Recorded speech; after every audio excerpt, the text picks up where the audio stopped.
저는 30대 초반의 평범한 직장인입니다. 대학교 졸업하고 들어간 첫 직장에서 지금의 아내를 만나 2년 정도 연애하고 지금은 결혼한 지 1년 정도 되었습니다. 아내는 고등학교를 졸업하자마자 같은 회사에 들어왔고, 그러니까 아내는 20살, 제가 27살에 둘이 만나기 시작을 했죠.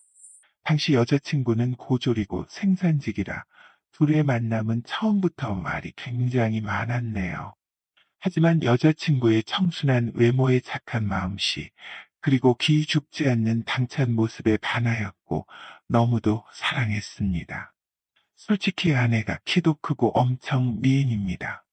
그녀 집에 인사를 드리러 간 날 혼자 힘으로 예쁜 딸을 잘 키우셨을 장모님을 생각해서 선물 꾸러미를 잔뜩 챙겨갔죠.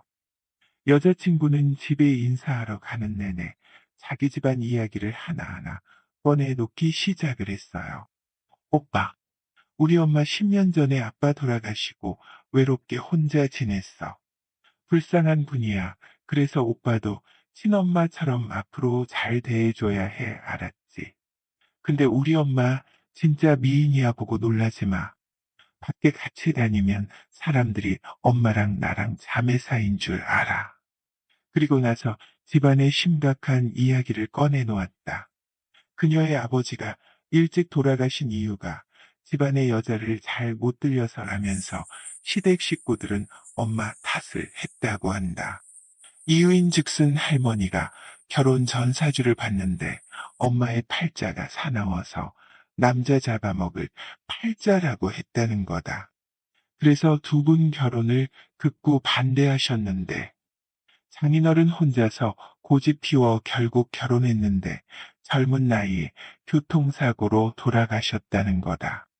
아버지가 돌아가시자 시댁 식구들이 하나 같이 엄마 탓을 했고 자연스럽게 시댁 식구들과 인연을 끊고 지냈다면서 지금껏 모녀간에 둘이서만 살아왔다고 이야기를 했다.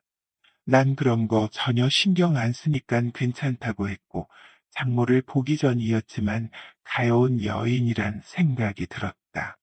그런데 솔직히 장모님의 첫인상은 다소 충격적이었습니다. 얼굴 어디 하나 험 잡을 데가 없을 정도로 굉장히 미인이었기 때문이다. 동그랗게 큰 눈 그리고 진한 쌍꺼풀에 도톰한 입술, 뽀얀 피부.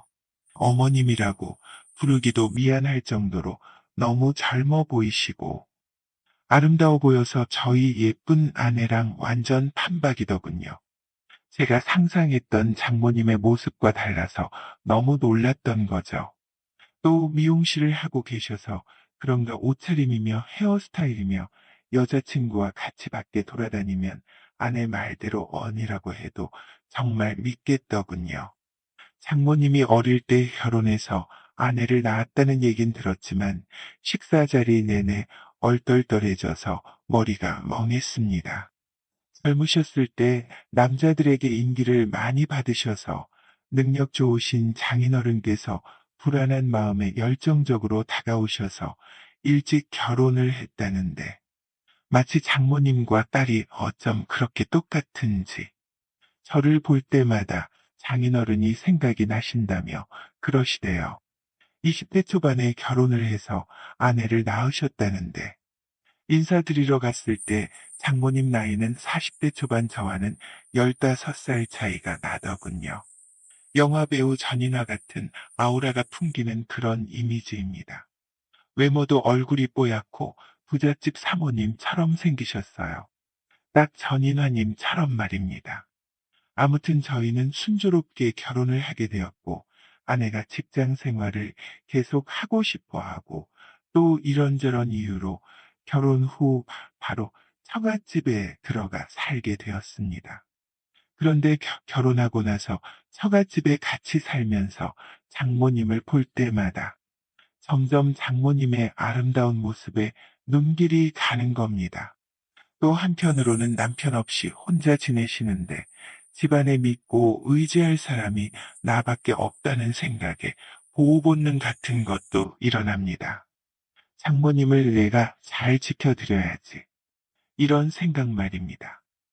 근데 최근에 장모님께 남자친구가 생겼는지 밤 12시에 들어오고 며칠 전에는 친구들과 1박 2일로 여행을 간다길래 제가 외박은 절대 안 된다고 나도 모르게 마구 화를 내버렸어요.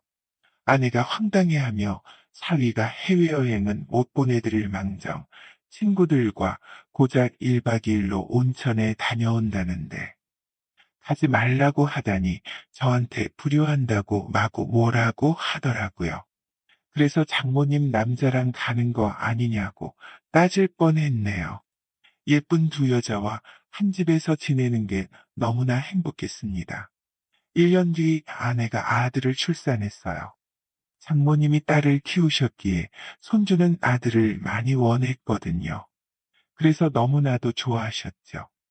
그런데 아이가 돌도 지나지 않았는데 아내는 자꾸 밖으로만 나다니기 시작을 하고 기어이 밤늦게 집에 들어오는 일이 자주 발생을 하기 시작하더군요. 친구들과 여행 갔다 온다면서 외박도 했고요. 아내는 너무 어린 나이부터 일하고 결혼하고 출산까지 해서 제대로 놀아보지 못했다며 자기 인생이 너무 불쌍하다고 하면서 앞으로는 즐기면서 살고 싶다네요. 장모님이 화를 내고 타이르고 때리기도 하고 나도 매일같이 달래고 설득을 하고 며칠 조용한가 싶더니 얼마 못 가 또 집안일과 애는 내팽겨치고 매일 밤 늦게 다니고 술까지 먹고 들어오는 날도 있었네요. 장모님은 자기 딸의 이런 모습에 실망을 하면서 사위인 나에게 굉장히 죄를 지은 듯 미안해하고 있었다. 그러던 어느 날 평소처럼 친구들 만나러 나간다는 아내는 그날 집으로 돌아오지 않았습니다. 그 다음 날에도 가출 후 일주일 만에 집에 돌아온 아내는 완전히 다른 사람이 되어 있더군요. 매몰차고 냉정하고 전혀 다른 사람이 되어 있었습니다. 손을 잡고 싶어도 제 손을 뿌리치고 생리기간도 아니면서 생리가 시작됐다고 저를 멀리 하더군요. 아이한테조차도 가까이 하려 하지 않았습니다. 이때까지만 해도 저는 다른 생각은 전혀 하지 못했고, 나이 어린 아내가 사춘기가 왔나, 이유 없는 바람, 쯤으로 생각을 했네요. 결혼 생활에 뭔가 서운하게 한 점이 있다고만 생각했습니다. 왜 가출했냐고, 무엇이 당신을 그렇게 힘들게 했냐고 물어도 그저 묵묵부답, 아내에게 내가 더 서운하고 화도 많이 났지만 내 아이를 생각해서라도 가정을 지키기 위해서 화 한 번 내지 않고 무슨 일 때문에 가출을 했고 어디서 어떻게 지내다 왔냐고 그렇게 저의 계속된 대화 시도와 장모님의 회유에도 불구하고 보름 넘게 묵묵부답으로 일관하더니 어느 날 또 아내가 가출하고 말았습니다. 며칠 있다가 돌아오겠지. 저번처럼 일주일 정도 지나면 돌아오겠지 생각했던 아내는 한 달이 지나도록 집에 돌아오지 않았습니다. 아내 가깝게 지냈던 친구들을 수소문해 알아봤더니 그동안 클럽에 맞들여 남자들을 만나고 다녔다고 하네요. 아내의 가출이 3개월이 넘어가고 있을 때 김서방 나 불안하네. 다른 집에 들어올 생각도 안 하고 사위는 이혼하겠다고 하니 그럼 이 장모는 남편, 딸, 사위, 손주까지 떠나보내고 이 넓은 집에서 혼자 살아야 하나. 그래서 요즘 잠이 안 오네. 딸이 집에 돌아오지 않더라도 김서방 이 집에서 계속 지내면 안 되겠나. 부탁이네. 자네가 집을 나가면 아이도 데리고 갈 거 아닌가. 앞으로 장모가 훨씬 더 잘하겠네. 아내는 1년째 집으로 돌아오지 않았고 장모님은 손주도 잘 봐주시고 아내 역할도 확실히 하고 있다. 퇴근 후 장모님 미용실에 들렀더니 40대 중반의 아름다운 여성이 나를 보며 아는 체를 한다. 박서방, 잘 지냈는가? 오랜만일세. 나는 그 여성을 가만히 바라보았다. 어디선가 본 듯한 얼굴인데 기억이 가물하다. 나보고 박서방이라고 부르는 걸 보면 분명 처가 쪽 사람인데.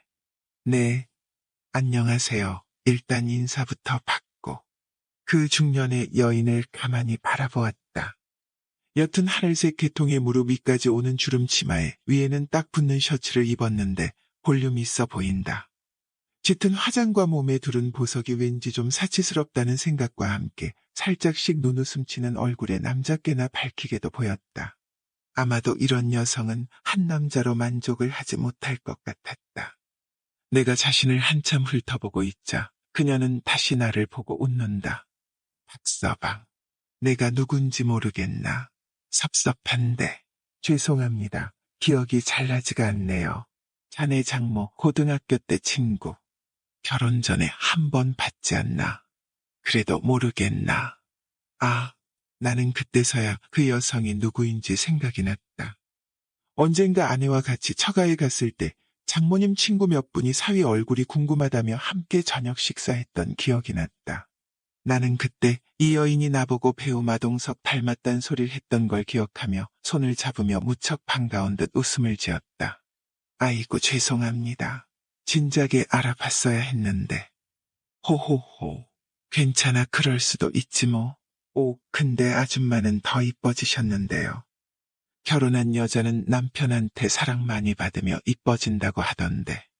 아저씨가 엄청 잘해주시나 봐요. 하하. 젊은 사람이 나이든 여자한테 못하는 소리가 없네. 그녀는 얼굴을 살짝 붉히며 날 쳐다보는데 왠지 귀여워 보인다. 그때 마침 화장실에 갔던 장모님이 들어왔다. 박서방 오늘은 일찍 퇴근했네. 근데 어쩌나.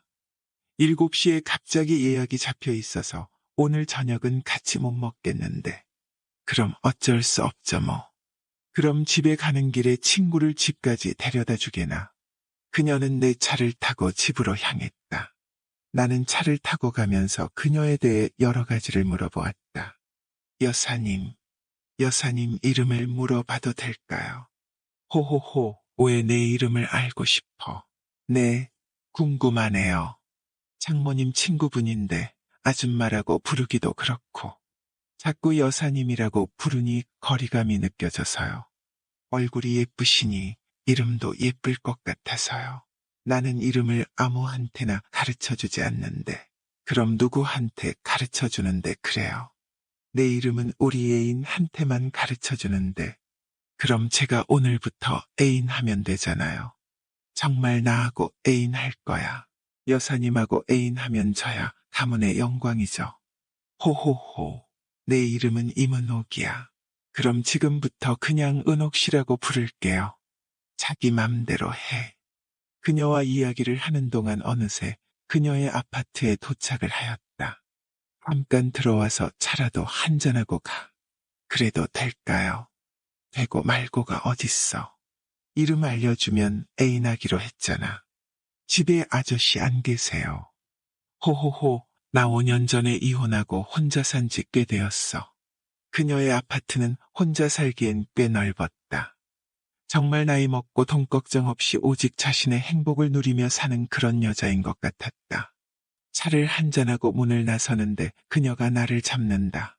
자기야, 애인 해준다면서 그냥 가면 어떡해. 내가 벌써 싫어진 거야. 이제껏 농담인지 진담인지 긴가민가 했는데 그녀의 속셈이 완전히 드러났다. 서방, 내가 나이가 들어서 여자로 안 보이지? 아니요. 은옥 씨는 여전히 아름다워요. 그럼 자네 장모하고 비교하면 어떻나? 하하, 두 분 다 아름다워요. 자네 마누라 집 나가고 요즘 많이 외롭지? 좀 섭섭하기도 하고 외롭기도 하죠. 요즘 자네 장모와 통화만 하면 자네 이야기 밖에 하지를 않아. 제 이야기만 한다고요. 무슨 이야기요? 자네 요즘 많이 외로워한다고. 그게 무슨 말인지. 호호호, 긴장할 것 없어. 자네한테 여자가 필요할 것 같다고 하더군. 그게 대체 무슨 말인지. 나는 모른 척하며 그녀에게 되물었다. 자네 장모가 일부러 이런 자리를 만들었다 말이네. 그녀의 목소리가 약간 떨리는 것을 느꼈다.